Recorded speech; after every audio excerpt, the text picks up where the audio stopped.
பம்பரம் போலாடுறிய எதுக்கு? நித்தம் சாமி வந்து ஏறிடணும் அதுக்காக. தொப்புள தங்காட்டுறிய எதுக்கு? மாமன் பம்பரம் தான் விட்டுடணும் அதுக்காக.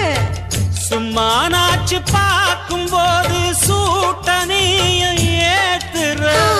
சாராயத்தை கண்ணுல வச்சு ஆளு மேல ஊத்துற. காஞ்ச மாடு கம்புலதான் பாஞ்சது போல் தெம்புலதான் நீயும் மேய பாக்குற. மூட்டை தூக்கும் மாமாய் அழகு மான தூக்கலாமா? மாமன் வீரம் என்ன அதத்தான் நானும் பார்க்கலாமா? சந்ததி எல்லாம் தெரிஞ்சும் ஏயா சொதப்புற இப்படி? சங்கதி எல்லாம் தெரிஞ்சும் ஏயா சொதப்புற இப்படி? சொர்க்க வாசல் கதவு